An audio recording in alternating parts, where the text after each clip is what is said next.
আহমেদ ভিলার পরিবেশ থমথমা, মাঝে মধ্যে কারো ডুকরে কান্নার আওয়াজ পাওয়া যাচ্ছে। এছাড়া আর কোনো শব্দই নেই।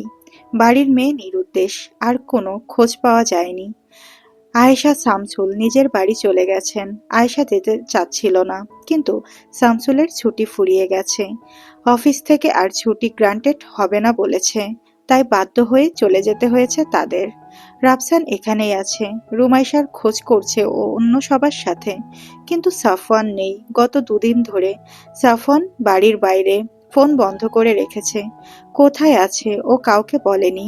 রুমাইশা চলে যাওয়ার পর থেকে ও কিছুই খায়নি। রুনিয়া আর আয়েশা সব রকম জোর জবরদস্তি করেও কিছুই খাওয়াতে পারেনি ওকে। আর এখন তো রুমাইশার শোকে সেও বাড়ি ছাড়া। যত জায়গা সম্ভব সবখানেই রুমাইশাকে খুঁজেছে ওরা, সেই সাথে পুলিশও, কিন্তু রুমাইশাকে পাওয়া যায়নি কোথাও। পুলিশ তাদের প্রধান সন্দেহভাজনের লিস্টে প্রথমেই রেখেছে সাফওয়ানকে, কারণ নিখোঁজ হওয়ার আগে রুমাইশা সর্বশেষ সাফওয়ানের সাথেই ছিল। এছাড়া সাফওয়ান তাদের সামনে আসতেও অস্বীকৃতি জানিয়েছে। জিজ্ঞাসাবাদ করার জন্য সাফওয়ানকে ডাকা হলেও সে আসেনি। এতে পুলিশের সন্দেহ আরও দৃঢ় হয়েছে। তাদের ধারণা সাফওয়ানই হয়তো রুমাইশাকে মেরে কোথাও গুম করে দিয়েছে, আর এখন স্ত্রী হারানোর শোকে ভেঙে পড়ার নাটক করছে। সাফওয়ানকে নজরে রেখেছিল ওরা, কিন্তু দুদিন আগে সাফওয়ান হঠাৎ করেই সবার সাথে যোগাযোগ বিচ্ছিন্ন করে নিরুদ্দেশ হয়ে যাওয়ায় তারা আর নজর রাখতে পারেনি। তবে এতে তাদের সাফওয়ানের প্রতি সন্দেহের মাত্রা আরও বেড়েছে, এবং এখন তাদের দৃঢ় বিশ্বাস সাফওয়ানই রুমাইশার সাথে কিছু করেছে। শাফিন আর রাফসান এখন ওদের দুজনকেই খুঁজছে। একজন তো হারিয়ে গেছেই, অন্যজনকেও হারিয়ে যেতে দিতে চায় না ওরা। শাফিন কয়েকবার ভেবেছে সাফওয়ানকে ওর ল্যাবে গিয়ে একবার খুঁজে আসবে, কিন্তু পুলিশ যেভাবে ওদের সবার উপর নজর রাখছে তাতে ল্যাবে যেতে গেলে ওরা নিজেরাই বিপদে পড়ে যাবে। আর সাফওয়ান যদি ল্যাবে থেকেই থাকে তাহলে বিপদটা তার উপরও আসবে। তবুও আজ রাফসানের সাথে আলোচনা করে ল্যাবের রাস্তায় যাওয়ার সিদ্ধান্ত নিল শাফিন। মাঝরাতের পর বের হবে ওরা, সাথে কোনো টর্চ নেবে না, কারণ পুলিশের লোকজন কখন কোথায় ওত পেতে থাকে বলা যায় না। অত রাতে যদি ওদেরকে জঙ্গলে যেতে দেখে কেউ, এই নিয়ে সন্দেহের তালিকায় ওদের নামও হাইলাইট হয়ে যাবে। রাফসান এতদিন শুধু শুনেছে সাফওয়ানের ল্যাবের কথা, কিন্তু আজ রাতে সচক্ষে দেখবে বলে ওর মনে অন্যরকম অনুভূতি হচ্ছে। রাত যখন 1:45 তখন শাফিন আর রাফসান বের হলো ল্যাবের উদ্দেশ্যে।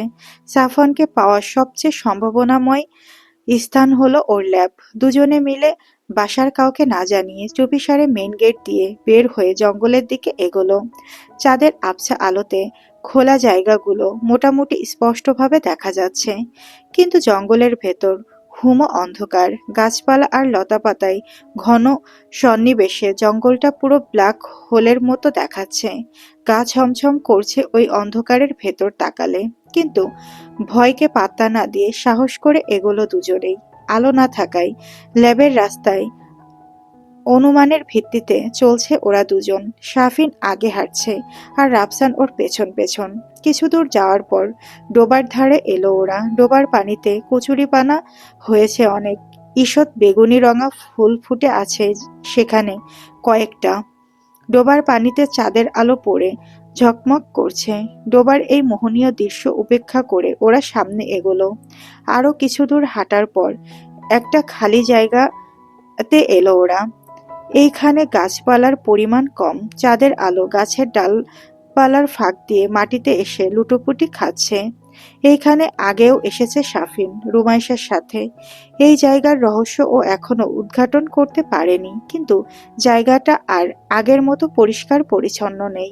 ঘাস উঠে গিয়েছে মাটি বেরিয়ে যাওয়া জায়গাগুলোতে, আবার নতুন করে ঘাস গজাচ্ছে।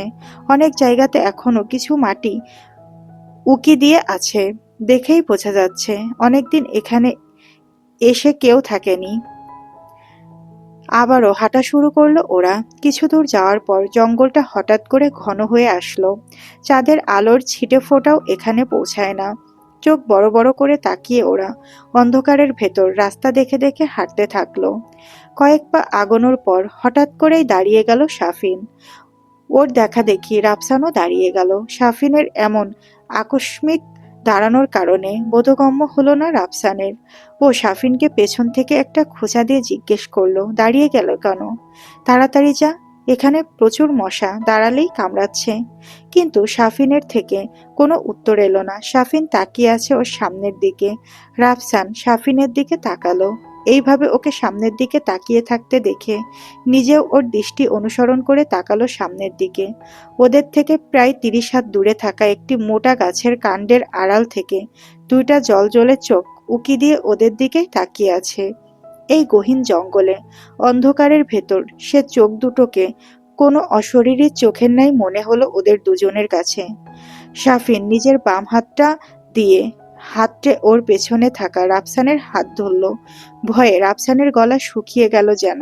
কি ওইটা? সত্যিই কি কোনো অশরীরী?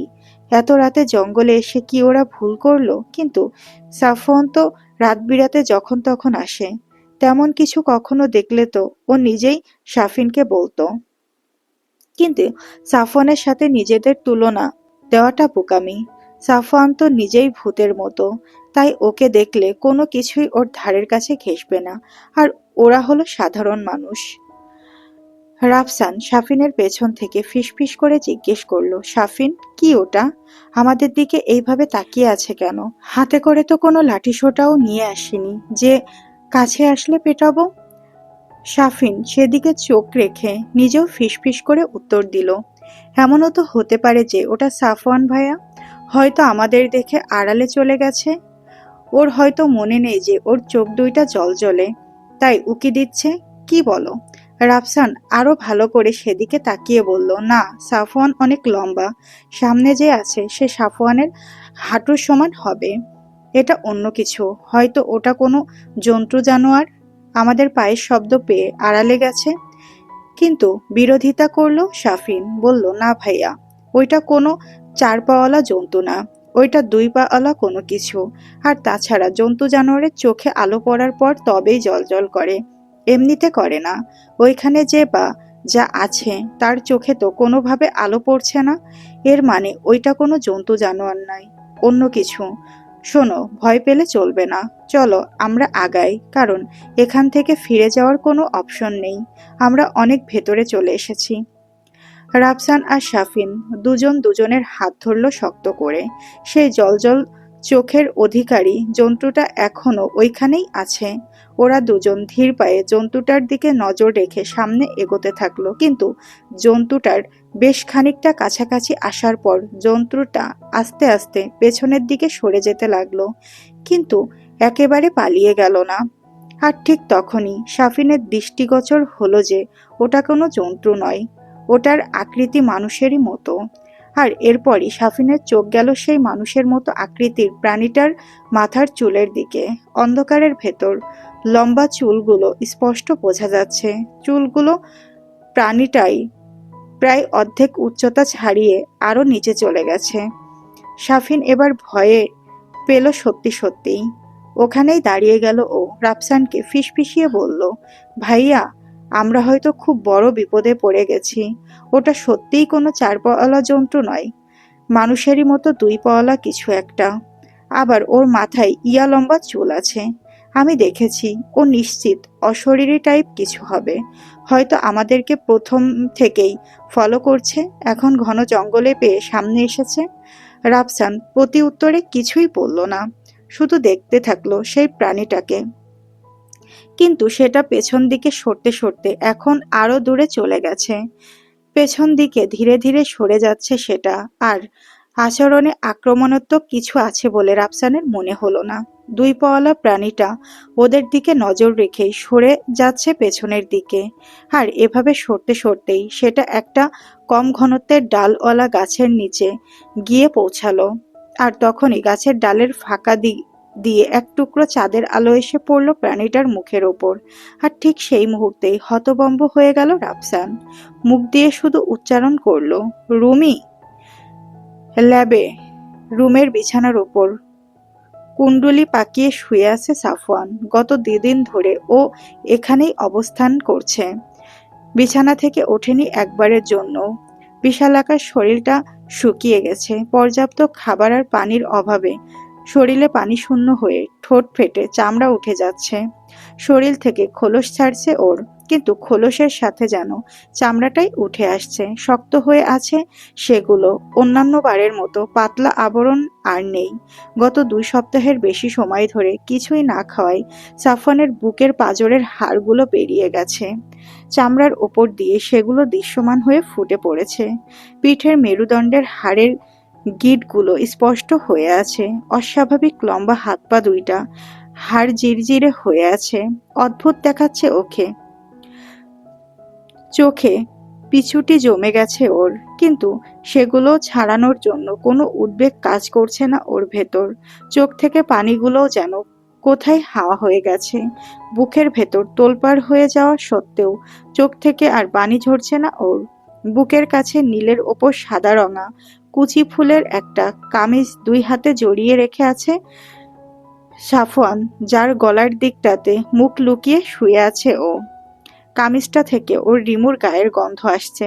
গত 2 দিন ধরে নাওয়া খাওয়া কিছুই না করে এই কামিজটাকেই সম্বল করে এইখানে পড়ে আছে ও। কাবাডের ওপাশে কিচেন থেকে মাংস পচা গন্ধ আসছে। সেদিনের সেই গরুর মাংস সেখানে সেভাবেই রাখা আছে এতদিন ধরে। পোকা কিলবিল করছে তাতে। এত তীব্র গন্ধের মাঝেও নির্দ্বিধায় শুয়ে আছে ও। এই ল্যাবের থেকে ওর আর বের হবার কোনো ইচ্ছাই নেই। উপরের দুনিয়াটা ওর কাছে নিমের থেকেও তেতো লাগছে এখন।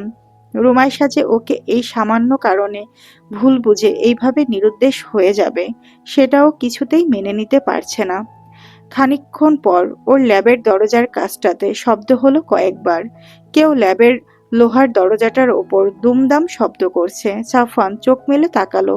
শব্দটা আরো জোরে হচ্ছে এখন, কিন্তু সেখানে পুরোপুরি উপেক্ষা করলো সাফওয়ান। আগের মতো করেই পড়ে রইল বিছানায়, কিন্তু শব্দটা না কমে গিয়ে আরো জোরালো হলো। কেউ যেন ভেঙে ফেলতে চাইছে ল্যাবের দরজাটা। ধাতব শব্দে ল্যাবের ভেতরটা ভরে উঠছে। বিরক্ত হয়ে সাফওয়ান ওর দুর্বল শরীরটা টেনে উঠালো বিছানা থেকে। তারপর শব্দের উৎসস্থলটা দেখতে ধীর পায়ে সিঁড়ি বেয়ে উঠল ল্যাবের দরজাটা খুলতে। মাংস পচা গন্ধটা বদ্ধ জায়গা থেকে খোলা বাতাসে এসে অনেকখানি ক্ষীণ হয়ে এলো। দরজা খুলেই সাফিনকে হুড়মুড়িয়ে পড়তে দেখলো সাফওয়ান। সাফওয়ানকে দেখে সাফিন উত্তেজিত গলায় বলে উঠল, ভাইয়া, রুমি আপু। আপুকে আমরা দেখেছি এই জঙ্গলের ভেতর। পালিয়ে গিয়েছে আমরা কাছে যেতেই। হরিণার বিলের দিকে গিয়েছে সম্ভবত। রুমি নামটা শুনেই যেন সাফওয়ানের সমস্ত শরীরে বিদ্যুৎ খেলে গেল। ওর মস্তিষ্ক যেন হঠাৎ করেই দপ করে জ্বলে উঠে সচল হলো। নিজের দুর্বল শরীরের সমস্ত শক্তি একত্র করে ও ছুটল পূর্ব দিকে। পায়ে জুতো নয় ওর। ছুটতে ছুটতে জঙ্গলের মাটিতে পড়ে থাকা সূচালো কাটার কয়েকটা ঢুকে গেল ওর পায়ের ভেতর। তালকুল হারিয়ে ছুটতে ছুটতে কতগুলো গাছের সাথে ও বাড়ি খেলো তার হিসাব নেই। কিন্তু সেদিকে কোনো ভ্রুক্ষেপ নেই সাফওয়ানের। ও ঊর্ধ্বশ্বাসে ছুটছে। ওর রিমুকে যদি পেয়ে যায় একটিবারের জন্য, আর কখনোই রিমুকে কাছছাড়া করবে না ও, সামান্য একটা মুহূর্তের জন্যও না। ছুটতে ছুটতেই জঙ্গলের চারিদিকে নিজের উজ্জ্বল দৃষ্টি দিয়ে রুমাইশাকে খুঁজতে থাকলো সাফওয়ান। ঠিক কতক্ষণ ধরে ও ছুটল তা ও জানে না। ছুটতে ছুটতে একসময় জঙ্গলের গাছপালার ফাঁক দিয়ে হরিণার বিলের পানির ওপর পড়া চাঁদের আলোর খলখলানো প্রতিচ্ছবি দেখতে পেল ও। আর তারপরই জঙ্গল ঠেলে ও চলে এলো হরিণা বিলের ধারে। নেই রিমু, কোথাও নেই। ওর রিমু এই জঙ্গলেই আছে, ওর একদম কাছে, কিন্তু ওর থেকে দূরে সরে থেকে ওকে শাস্তি দিতে চাইছে। এমন কেন করছে রিমু? কিসের শাস্তি দিচ্ছে ও? সাফওয়ান যা করেছে, যা লুকিয়েছে, সব তো ওকে নিজের করে পাওয়ার জন্য। ওর যেটুকু স্বার্থ সেটুকু তো শুধু রিমুকে পাওয়ার জন্য, এছাড়া আর কিছুই না। কিন্তু কে বোঝাবে ওই পাগলি মেয়েটাকে? সে তো নিজের মতো করে ভুল বুঝে নিয়ে অভিমান করে হারিয়ে গেছে, আর সাফওয়ানের জন্য রেখে গেছে এক বুক হতাশা। ধীর পায়ে বিলের পাড় থেকে নেমে বিলের ভেতরের দিকে এগিয়ে গেল সাফওয়ান। কাদামাটির ওপর হাঁটু গেড়ে বসে পড়ল ও। কোথাও নেই ওর রিমু। এই বিলের ধারেই একদিন ওর রিমুকে দেখে ও প্রথম ঝটকা খেয়েছিল। এই বিলের ধারেই ও করেছিল ওর প্রথম চুমুর নিবেদন। প্রথমবারের মতো পুচকে থেকে বড় হয়ে যাওয়া রিমুকে কোলের ভেতর নিয়েছিল ও। 18 বছর পর সেদিনের সমস্ত স্মৃতি আজ সাফওয়ানের চোখের পাতায় ভাসছে। রুমাইশার সেই ভেজা লম্বা চুল, ঢোলা গেঞ্জি, যার ভেতর দিয়ে উকি মারছিল ওর ফর্সা কাঁধ, ওর নরম তুলতুলে গলার ওপর সাফওয়ানের আঙুলের ছাপ লাল রঙা, সেই ভয়ে দুরু দুরু করা বুক, সেই ভীতসন্ত্রস্ত চাহনি, সাফওয়ানের মুখের দিকে না তাকানোর আপ্রাণ চেষ্টা, সব সব মনে পড়ে গেল সাফওয়ানের। ডুকরে কেঁদে উঠল ও। বুক ফেটে আর্তনাদ বের হয়ে এলো ওর। আকাশের দিকে তাকিয়ে আত্মচিৎকার দিল ও। তারপর হাউমাউ করে লুটিয়ে পড়ল বিলের ধারের কাদামাটিতে। শাফিন আর রাফসান রুমিকে খুঁজতে খুঁজতে বিলের দিকে আসতে লাগলো। রাফসানের চোখ দুইটা সতর্ক, যদি আর একটিবারের জন্য রুমির ওই উজ্জ্বল চোখ জোড়ার হদিশ পাওয়া যায়। কিন্তু এত সাবধানী নজরেও কিছু বাঁধল না। শাফিনও সতর্ক দৃষ্টিতে চারিদিকে নজর বুলিয়ে যাচ্ছে, কিন্তু ওর মাথায় শুধু ঘুরছে রুমাইশার ওই জলজলে চোখ জোড়া। হাঁটতে হাঁটতেই ও রাফসানকে জিজ্ঞেস করলো, ভাইয়া, রুমি আপুর চোখ জোড়াও সাফওয়ান ভাইয়ার মতো হয়ে গেল কিভাবে? আমরা তো কিছুই টের পেলাম না। আপু নিখোঁজ হওয়ার আগের দিনও তো স্বাভাবিক ছিল, তাহলে কি হলো হঠাৎ? রাফসান শাফিনের কথায় সায় মানল। তারপর হতাশার সুরে বলল, আমিও কিছু বুঝতে পারছি না রে শাফিন। আমিও এসবের কিছুই জানি না। এর উত্তর একমাত্র সাফওয়ান দিতে পারবে। আমার প্রাণের রুমির অবস্থা এমন হবে জানলে আমি কখনোই সাফওয়ানের কাছে ওকে দিতাম না। আমি ওকে সাবধান করেছিলাম যে ও যেন ওর জীবনের সাথে আমার রুমিকে না জড়ায়, কিন্তু আমার কথা শোনেনি ও। রুমিকে ও নিজের করে ছেড়েছে, আর এখন তার পরিণতি নিজের চোখেই দেখছে ও। আমার বোনটা আজ ঘর ছাড়া। আমার মাটা কেঁদে কেঁদে চোখ ফুলিয়ে ফেলেছে। আমার বাবা হাই প্রেশারের রোগী। মেয়ের শোকে তার কখন কি হয়ে যায় আল্লাহ জানে। আমার পুরো পরিবারটাই আজ যেন বিচ্ছিন্ন হয়ে গেছে। মনে হচ্ছে যেন সেই 18 বছর আগেকার পরিস্থিতি আমার চোখের সামনে আবার কেউ রিপ্লে করছে। আমি যদি বাড়ির কোনো একজনকে বলি আমার রুমি এই হালের কথা, তাহলে কি হবে সেটা আর বলার অপেক্ষা রাখে না। এত করে সাবধান করেছিলাম আমি সাফওয়ানকে, কিন্তু ও শোনেনি আমার কথা। শাফিন নিজের ভাইয়ের বিরুদ্ধে কথাগুলো নিতে পারল না। গম্ভীর হয়ে গেল ও। হ্যাঁ, ওর ভাইয়ের দোষ আছে। ওর ভাই অপরাধ করেছে, কিন্তু সাফওয়ান ভাইয়ের করা সমস্ত অপরাধ শুধু রুমি আপুকে পাওয়ার জন্য। জেদ খাটিয়ে রুমি আপুকে সে নিজের করেছে ঠিকই, কিন্তু তাদের ভেতরে কখনোই ভালোবাসার কমতি ছিল না। সাফওয়ান যতটা ভালোবাসা রুমিকে দিয়েছে, ততটা ভালোবাসা আর কেউ রুমিকে দিতে পারত না। সেটা শাফিনের দৃঢ় বিশ্বাস। গম্ভীর গলাতেই ও বলল, এসব বলে এখন লাভ কি ভাইয়া? সাফওয়ান ভাইয়া রুমি আপুকে কতটা ভালোবাসে সেটা তুমি আমি সহ বাড়ির সকলেই জানে। সাফওয়ান ভাইয়া জেনে শুনে কখনোই যে রুমি আপুর ক্ষতি করবে না সেটা তুমি বেশ ভালো করেই জানো।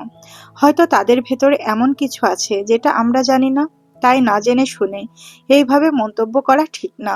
এসব কথা না ভেবে এখন আমরা রুমি আপুকে কিভাবে খুঁজে বের করব সেটা ভাবা উচিত।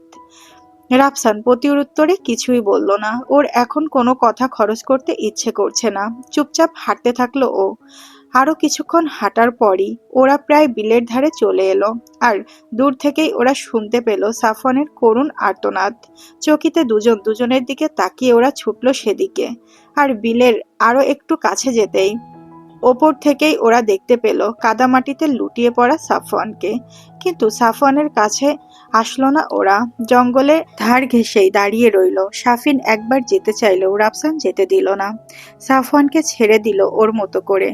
সাফওয়ান কাদামাটিতে লুটিয়ে উচ্চস্বরে বিলাপ করছে, ফিরে আয় রে রিমু। আমার সব খালি হয়ে গেছে রে রিমু। কোথাও কিছু নেই আমার, সব ফাঁকা হয়ে গেছে। আমার কাছে ফিরে আয় একটিবার। আমি আর কখনোই ধমকাবো না, কিছুই বলবো না আর কোনোদিন। সবকিছু ছেড়ে দিব আমি, সব সব কিছুই চাই না আমার। শুধু তুই ফিরে আয়। আমি স্বার্থপর নই রে, আমি শুধু তোর জন্য স্বার্থপর। আমার শুধু তোকে চাই, আর কিছুই চাই না আমার। শুধু তুই ফিরে আয়। সাফওয়ানের এমন আকুতিপূর্ণ আর্তনাদে রাফসানের চোখ পানিতে পূর্ণ হয়ে এলো। রুমাইশার মুখটা চোখের সামনে ভেসে উঠতেই কান্নার শব্দ ঠেকাতে মুখের উপর হাত চাপা দিল ও। চাঁদের আলোয় সাফওয়ানকে স্পষ্টভাবে দেখা যাচ্ছে। সাফওয়ানের সেই বিশাল দেহটা লিকলিকে হয়ে গেছে। হাড় ছাড়া আর কিছুই যেন দেখা যাচ্ছে না। সাফওয়ানের থেকে চোখ ফিরিয়ে নিল রাফসান। সাফওয়ানকে এই অবস্থা দেখতে পারছে না ও। সেই বিশাল দেহী, কর্কশ কণ্ঠের গম্ভীর আর উঁচু ব্যক্তিত্ব সম্পূর্ণ মানুষটার এত করুণ অবস্থা হবে তা ও স্বপ্নেও ভাবেনি। শাফিন এখনো তাকিয়ে আছে ওর ভাইয়ের দিকে। মাটিতে লুটিয়ে পড়ে থাকা সাফওয়ানের পিঠের মেরুদণ্ডের হাড় আর পাঁজরগুলো যেন চামড়া ভেদ করে বেরিয়ে আসতে চাইছে। শাফিন সেদিকে তাকিয়েই স্বগতিক করল, আহা আপু, তুমি যদি একটাবার দেখতে তোমাকে ছাড়া সেই শক্ত খোলসের কঠোর লোকটা কেমন আছে, তাহলে তুমি এখনই ছুটে চলে আসতে আপু। তুমি দেখলে না আপু, তুমি দেখলে না।